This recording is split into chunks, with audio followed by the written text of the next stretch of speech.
What's the worst kind of guest to welcome into your home after retirement? Could it be someone who drains your energy or doesn't respect your newfound freedom after working so hard for decades?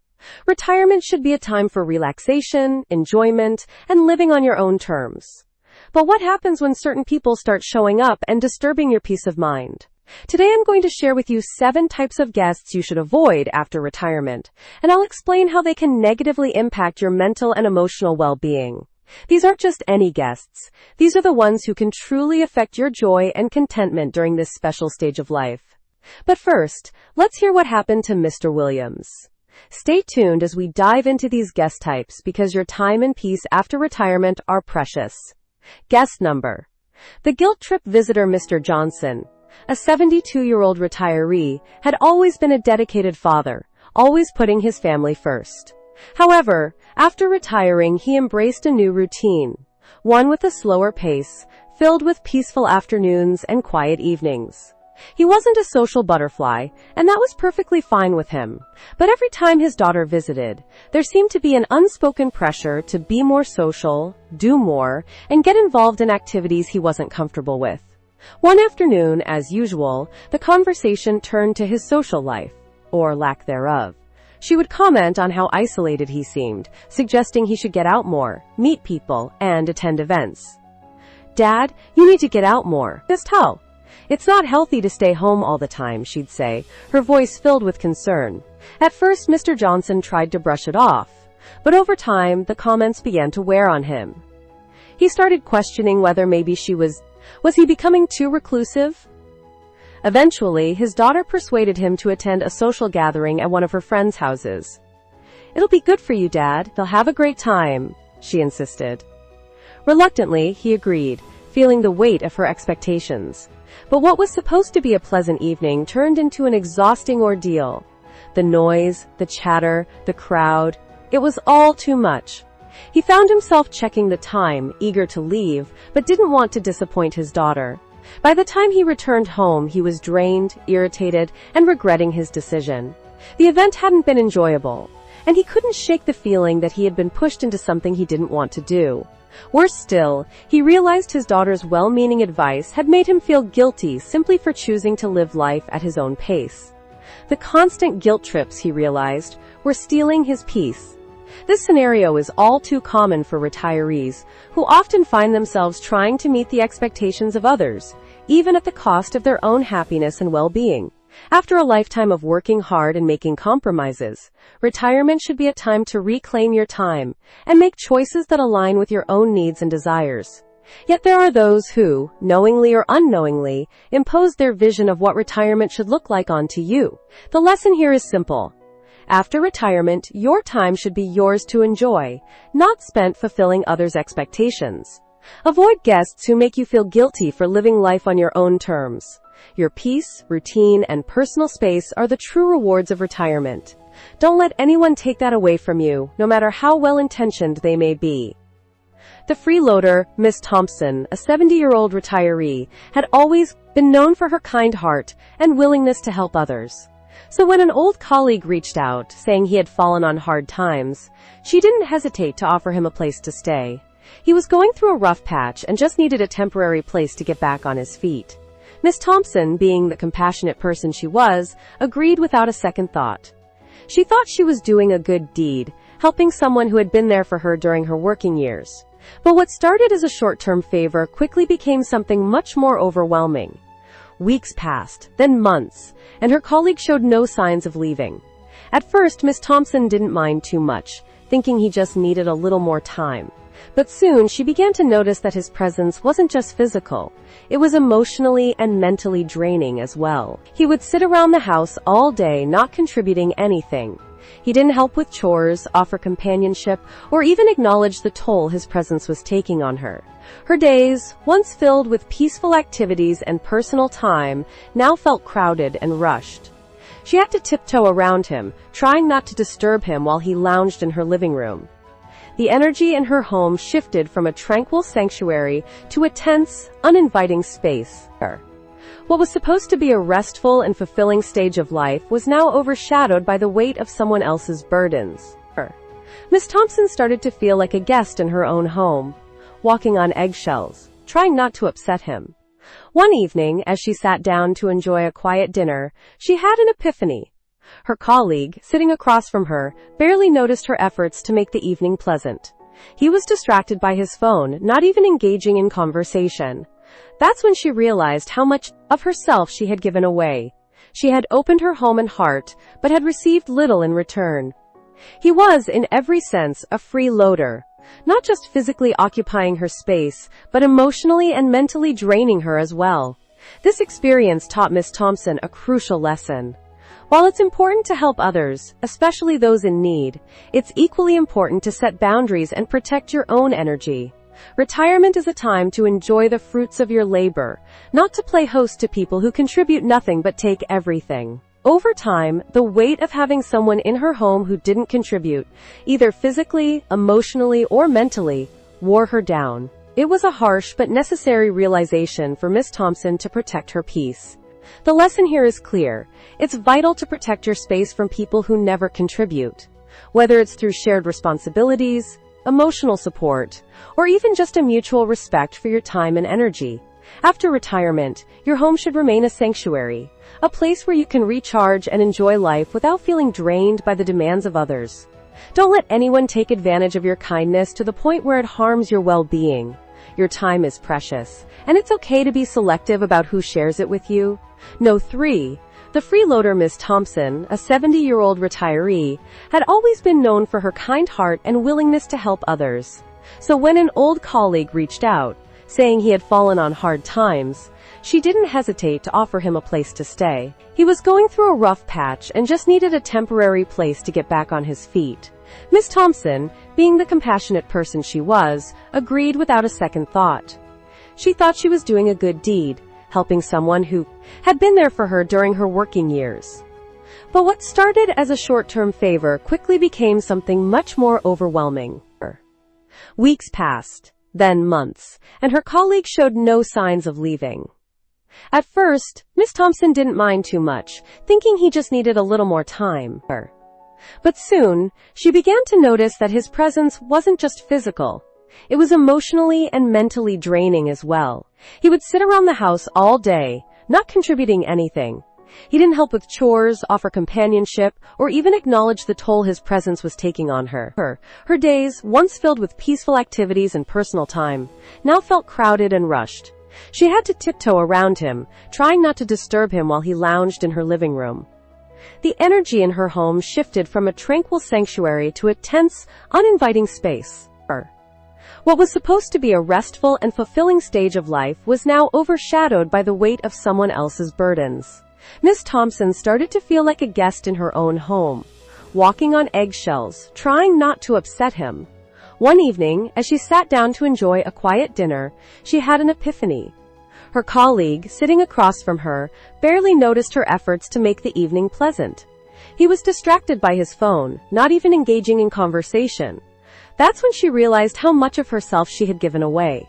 She had opened her home and heart, but had received little in return. For the know-it-all Mr. Harris, a 75-year-old retiree, had always been open to advice. After years of hard work, he had accumulated a wealth of life experience, and had learned that sometimes even a little input from others could help you see things from a new perspective. However, there was one particular guest he started to dread: his cousin George. Every time George came over, it didn't matter what the occasion was. What started as a friendly visit quickly turned into a one-sided lecture. George, always brimming with self-assurance, would launch into long monologues about everything from the latest health fads to what he thought was the correct way to manage retirement. Whether it was about diet, exercise, or even the best hobbies to take up after 70, George had an opinion on it all. Mr. Harris would nod politely, trying to interject with his own thoughts or stories. But George was never one to pause long enough to let anyone else speak. It became a regular occurrence, with Mr. Harris feeling like he was no longer having a conversation, but merely listening to a never-ending stream of unsolicited advice. At first, Mr. Harris chalked it up to George just being passionate about sharing his ideas. He thought it might be a phase and that things would go back to normal. But over time, it became clear that George didn't see Mr. Harris as an equal. He didn't listen. Instead, he constantly interrupted and spoke over him, turning every conversation into a one-way street. Mr. Harris began to feel more and more exhausted after these visits. Not because of any physical activity, but because of the emotional drain that came with being talked at rather than with. What once felt like a chance to catch up with family turned into a series of encounters where Mr. Harris felt more like a passive observer in his own home. He started dreading the doorbell, knowing that George's visits would always end the same way, him being bombarded with opinions he didn't ask for and couldn't escape. Even when Mr. Harris tried to share his own experiences or offer a different perspective, George was quick to brush, convinced his way was the only way. It didn't take long before Mr. Harris began avoiding George's visits altogether. He would make excuses, anything from being busy to simply not feeling up to company. He realized that his home, which should have been a place of peace and personal reflection, had become a space where he was robbed of his voice. The last thing Mr. Harris wanted in his retirement years was to feel dismissed and unheard in his own sanctuary. The lesson here is vital. It's crucial to limit the time spent with people who don't listen. Respectful conversations where both parties share their ideas and experiences equally are key to a fulfilling retirement. Mr. Harris learned that in his retirement years, he had the right to choose who he engaged with and how. There's no need to tolerate one-sided conversations that drain your energy and undermine your sense of self-worth. Retirement is a time to enjoy meaningful connections, not to endure endless lectures from those who think they have all the answers. And to help others, especially those in need, it's equally important to set boundaries and protect your own energy. Retirement is a time to enjoy the fruits of your labor, not to play host to people who contribute nothing but take everything. Over time, the weight of having someone in her home who didn't contribute, either physically, emotionally, or mentally, wore her down. It was a harsh but necessary realization for Miss Thompson to protect her peace. The lesson here is clear. It's vital to protect your space from people who never contribute, whether it's through shared responsibilities, emotional support, or even just a mutual respect for your time and energy. After retirement, your home should remain a sanctuary, a place where you can recharge and enjoy life without feeling drained by the demands of others. Don't let anyone take advantage of your kindness to the point where it harms your well-being. Your time is precious, and it's okay to be selective about who shares it with you. Guest number 5. The time tracker, Mr. O'Connor, 78, had always looked forward to his visits with his old friend Grace. They had been friends for decades, and he cherished the moments they spent together. He enjoyed sitting in his favorite armchair with a cup of tea, chatting about old memories, and catching up on life. However, over time, Mr. O'Connor began to notice a subtle shift in Grace's behavior during their visits. It started with small gestures. She would glance at her watch every now and then, but soon it became more obvious. Grace began checking her watch more frequently, even mid-conversation. At first, Mr. O'Connor thought it might be a coincidence. But the more it happened, the more it became apparent that Grace wasn't truly present during their visits. She would hurry through their discussions, constantly glancing at the time, as if their meeting was just another appointment to get through. "Oh, it's getting late. I should really be going soon," she would say, even when the conversation was just getting started. It began to feel less like a friendly visit and more like a transaction, a ticking clock that kept overshadowing their time together. What bothered Mr. O'Connor most was that Grace's repeated time-checking made him feel unimportant. He couldn't help but feel as though she was rushing him, as if their friendship was just another task on her to-do list, something to be quickly completed before moving on to the next thing. Their once relaxed conversations had turned into pressured, time-bound exchanges. Mr. O'Connor started to notice that their visits weren't leaving him with the same sense of fulfillment as they once had. Instead of feeling uplifted and valued, he felt rushed and dismissed. One afternoon, as Grace glanced at her watch yet again, Mr. O'Connor had a moment of realization. He had invited her over for a nice, easy afternoon of conversation, but it was becoming clear that her visits were governed by a rigid sense of time rather than the joy of spending it together. He couldn't help but wonder if she felt the same sense of urgency about all her relationships, or if he had become just another person on her schedule, rather than a valued friend. That was the moment when he decided he needed to reconsider these visits. He no longer felt that his time was being respected or appreciated, and he didn't want to continue investing his energy in situations that made him feel rushed. Mr. O'Connor soon realized that retirement was supposed to be a time of relaxation, not one defined by rigid schedules or the constant pressure of time. He had worked his whole life, and now, in his golden years, he wanted to cherish each moment without feeling like he had to watch the clock. He knew that if his time was going to be spent wisely, it should be with people who genuinely valued those moments and didn't treat them as mere obligations. The lesson here is clear. Avoid visitors who treat your time like a transaction. Retirement should be about relaxed, meaningful interactions with people who value your company and cherish the time you share. You've earned the right to spend your days at your own pace, savoring each moment without the pressure of someone's ticking clock in the background. Don't let anyone rush you through your well-earned peace. After all, your time is one of the most precious things you have left. Guest number 6. The nostalgia junkie Miss Rodriguez, 75, was a woman of vibrant energy and curiosity. She loved hosting her old friend Linda for long afternoons of tea and conversation. However, as the years went by, she began to notice a pattern. Every time Linda came to visit, the conversation seemed to circle back to the past, the old days they had shared years ago. It was as if Linda couldn't move forward. Every discussion inevitably became a remember when session. At first, Miss Rodriguez didn't mind. Nostalgia has its charm, and it was nice to reminisce about the good old days. They laughed about their adventures, the fun they had raising families, and the silly moments they'd experienced together. But soon, these memories began to dominate their conversations. Linda seemed fixated on the past, constantly bringing up old stories from their youth. Remember when we went on that road trip? Remember that summer when we danced until dawn? These were the only topics Linda seemed to want to revisit. As the months passed, Miss Rodriguez started to feel a sense of dissatisfaction during Linda's visits. It wasn't that she didn't appreciate the memories, but there was a growing sense of frustration. Life had moved on, yet Linda seemed to be trapped in the past, unable or unwilling to talk about anything current. Miss Rodriguez, on the other hand, wanted to embrace the present, share her recent experiences, and look forward to the future. She had so much left to explore. Yet every conversation with Linda felt like a repetition of the same old stories, with no room for growth or new ideas. One afternoon, after Linda left, Miss Rodriguez sat back and reflected on their time together. She had enjoyed the company, but the visit left her feeling empty.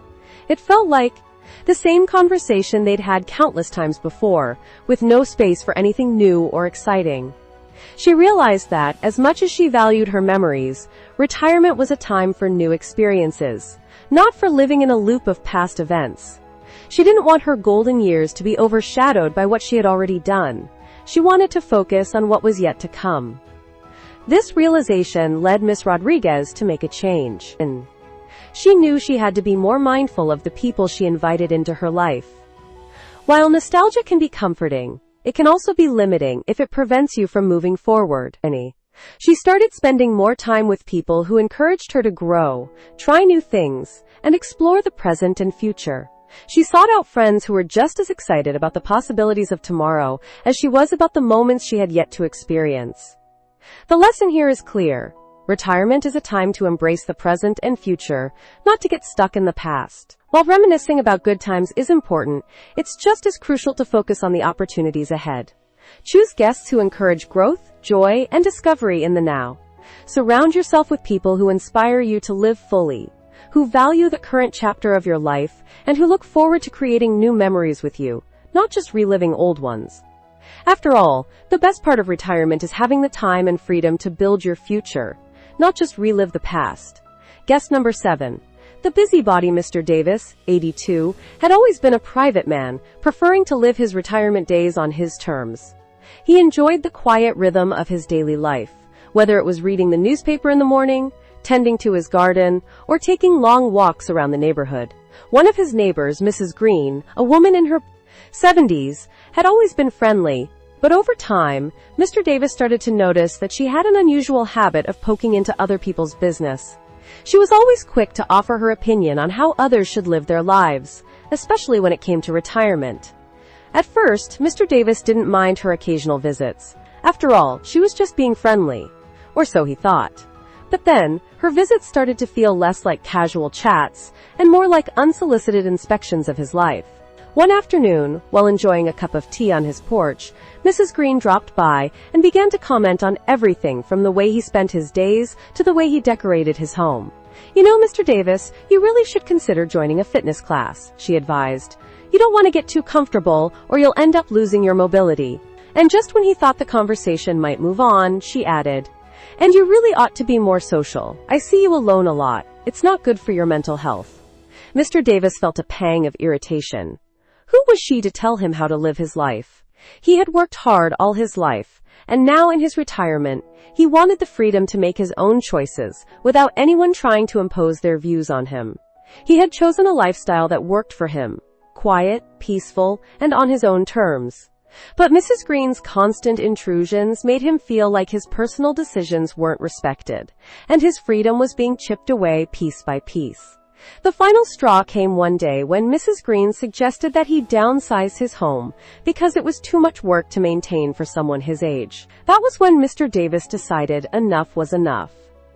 The next time Mrs. Green dropped by, Mr. Davis politely but firmly told her that he appreciated her concern, but he didn't need any advice about how to live his retirement. He kindly explained that his choices were his own and that he didn't require anyone else to dictate how he should spend his time or manage his affairs.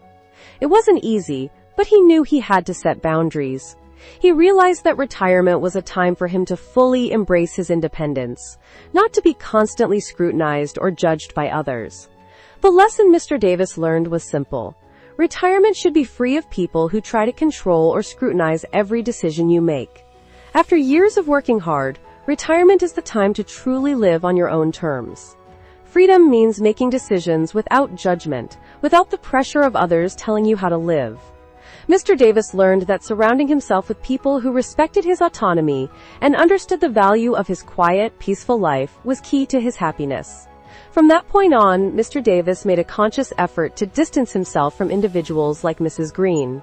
He began to focus on spending more time with friends and neighbors who valued his independence, and understood that, at his age, he was perfectly capable of deciding what was best for himself in his retirement. Mr. Davis found that the most important thing was to live authentically, without the interference of others who thought they knew better. After all, the whole point of retirement is to finally be able to live life your way. So there you have it, 7 types of guests you should consider avoiding after retirement to protect your peace and maintain your freedom. Your golden years should be about living life on your own terms, without unnecessary stress or unwanted advice. Remember, it's all about enjoying your time and the company of those who respect your choices. Thank you so much for watching. You found this video helpful. Don't forget to comment below with a 9 if you agree, or a 0 if you think there's another guest type to add to the list. I'd love to hear your thoughts. Take care and see you in the next one.